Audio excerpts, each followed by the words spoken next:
नमस्कार साथियों, मेरा नाम शिवांक यादव है।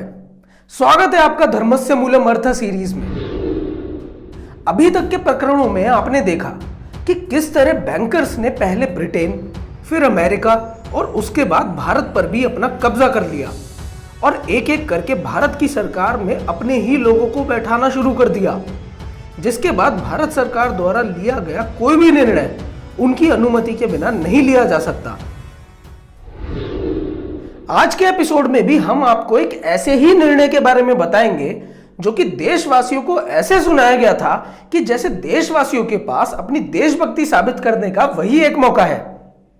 लेकिन असलियत में वो निर्णय भी बैंकर्स का एक षड्यंत्र था। हम बात करेंगे नोटबंदी की।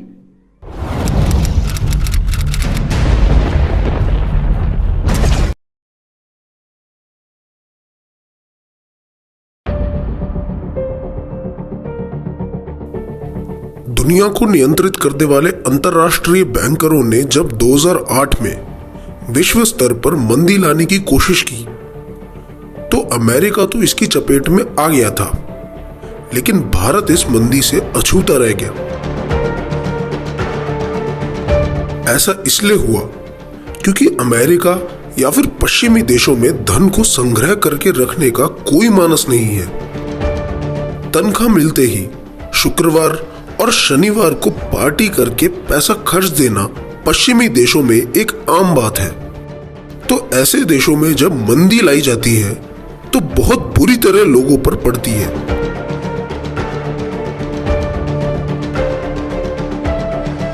लेकिन वहीं भारत में इसका बिल्कुल विपरीत होता है। यहां महीने के आखिर में तनख्वाह मिलने के बाद या फिर व्यापार में मुनाफा कमाने के बाद अपने रोजमर्रा के खर्च निकाल लेने से अलग पैसे का एक बड़ा हिस्सा या तो बैंक में या फिर अपने पास घर पर ही जमा कर लिया जाता है। चाहे छोटे से छोटा मजदूर हो या फिर करोड़पति व्यापारी, सब अपने अपने अनुसार अपनी कमाई में से एक हिस्सा भविष्य के लिए जमा करके ही रखते हैं। जब 2008 में पूरी दुनिया में मंदी लाई गई थी तो भारत में भी इस मंदी ने अपने पैर पसारने चाहे। लेकिन जैसे ही मंदी में पैसे की कमी होनी शुरू हुई तो लोगों के घरों में यह जमा पैसा बाहर निकल आया और सब कुछ जैसा पहले था वैसा ही चलता रहा। यह बात दुनिया के शासकों को पसंद नहीं आई। इस समस्या से निपटने के लिए उन्होंने काले धन का मुद्दा छिड़वा दिया। वो लोगों के गुप्त धन को बाहर निकलवाना चाहते थे ताकि वह भविष्य में एक तीर से दो निशाने चल सके। मतलब कि भविष्य में जब वह फिर से मंदी लाए तो एक तो किसी के पास कोई जमा पूंजी ही ना हो और सब मंदी की चपेट में आ जाए, और दूसरा ये कि उनकी खड़ी की गई बहुराष्ट्रीय कंपनियों का मुकाबला करने वाला कोई छोटा व्यापारी बचे ही नहीं। 2014 में नरेंद्र मोदी को देश का प्रधानमंत्री बनाते ही 28 अगस्त 2014 को जनधन योजना लागू कर दी गई। इस योजना के तहत देश के कोने कोने में रह रहे हर व्यक्ति का कम से कम एक बैंक अकाउंट खुलवा देने का लक्ष्य रखा गया, क्योंकि एक आदमी तभी तक इन बैंकर्स की गुलामी से बचा रहता है जब तक उसका किसी बैंक में अकाउंट ना हो। बैंक में अकाउंट होने से कोई भी व्यक्ति आज नहीं तो कल कभी ना कभी अपने पैसे बैंक में जमा कर ही देता है और कभी ना कभी फिर बैंक से लोन भी ले लेता है। जैसे ही लोन लिया समझो फंस गया। इसीलिए पहले जनधन योजना से बैंकों में खाता खुलवाना और फिर सभी को बैंकों पर आश्रित कर देना उनकी एक सोची समझी रणनीति थी। बैंकों में सबके खाते खुलवाने के बाद 8 नवंबर 2016 को अचानक रात को देश के प्रधानमंत्री नरेंद्र मोदी ने यह घोषणा कर दी, आज मध्यरात्रि यानी 8 नवंबर 2016 की रात्रि को 12 बजे से वर्तमान में जारी 500 रुपए और 1,000 रुपए के करेंसी नोट लीगल टेंडर नहीं रहेंगे, यानी ये मुद्राएं कानूनन अमान्य होगी। यह आदेश सुनते ही देश में हड़कंप मच गया।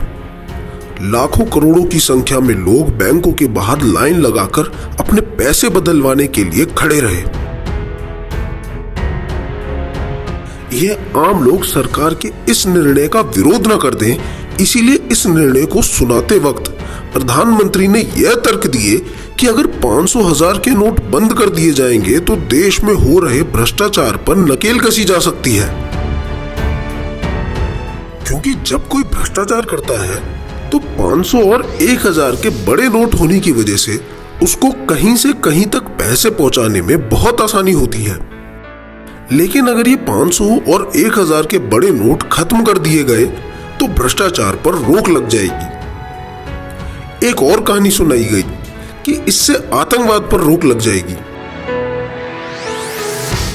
ऐसे ही खूब सारी कहानियां सुनाकर लोगों को यह बोल दिया कि देश को ठीक करना है तो यह कड़वी दवाई तो लेनी पड़ेगी।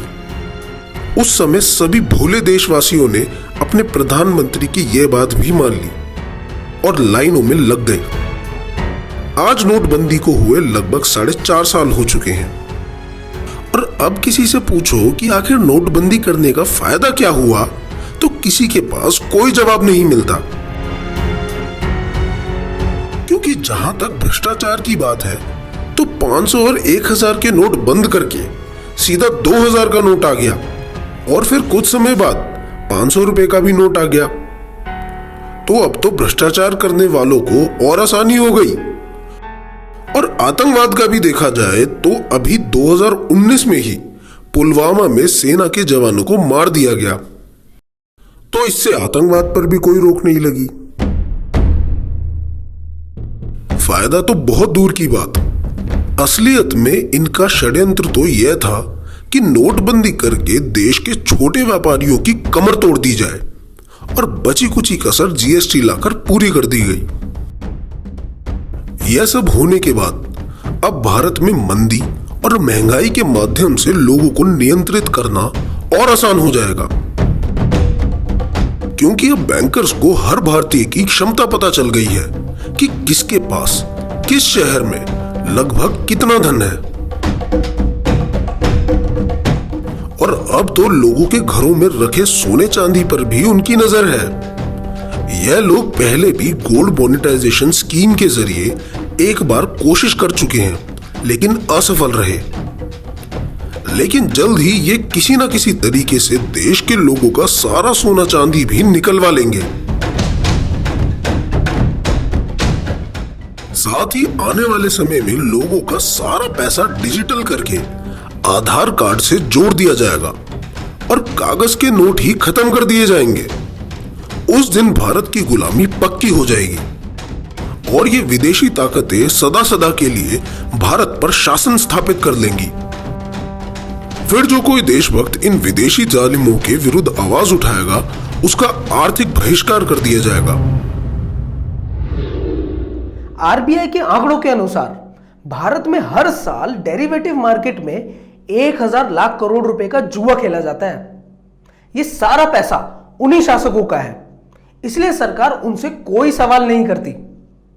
अगर सरकार इस खेले जाने वाले जुए पर सिर्फ 2% टैक्स लगा दे ना, तो भारत सरकार के पास हर साल 20 लाख करोड़ रुपए की आमदनी हो जाएगी। 20 लाख करोड़ रुपए का मतलब समझते हैं आप लोग? मतलब कि अब आपको इसके बाद और कोई टैक्स देने की जरूरत नहीं है। अगर सरकार ऐसा कर दे तो भारत के अंदर सारे उद्योग धंधे पनप जाएंगे और भारत फिर से एक सोने की चिड़िया बन के उभरेगा और विश्व गुरु कहलाएगा। आज के समय में बैंकों की व्यवस्था बहुत नाजुक दौर से गुजर रही है और किसी भी समय ध्वस्त हो सकती है। भारतीय रिजर्व बैंक भी अब सिर्फ 5 लाख रुपए की ही गारंटी लेता है। इसका मतलब समझते हैं आप लोग? भले ही आपके अकाउंट में 1 करोड़ रुपए क्यों ना हो, बैंक के फेल होने पर आपको 5 लाख रुपए से ऊपर एक फूटी कौड़ी नहीं मिलेगी। जिस तरह से सरकार ने 500 और 1,000 के नोट एक रात में बंद कर दिए थे ना, मुझे पूरा विश्वास है किसी दिन बैंकों के फेल हो जाने पर आपके सारे खाते जब्त कर लिए जाएंगे और इस निर्णय को भी देश हित में क्रांतिकारी निर्णय घोषित कर दिया जाएगा। साथियों, इन विषयों को और गहराई से समझने के लिए आपका बैंकों का मायाजाल किताब पढ़ना बहुत आवश्यक है। बैंकों का मायाजाल किताब पढ़ने के लिए आप bankjal.com पर जा सकते हैं। साथियों, आज के लिए बस इतना ही। मिलते हैं धर्मस्य मूलम अर्थः के अगले एपिसोड में। अगले एपिसोड में हम ये जानेंगे कि इकोनॉमिक हिटमैन किसे कहा जाता है। तो मिलते हैं अगले एपिसोड में। तब तक के लिए नमस्कार, जय हिंद।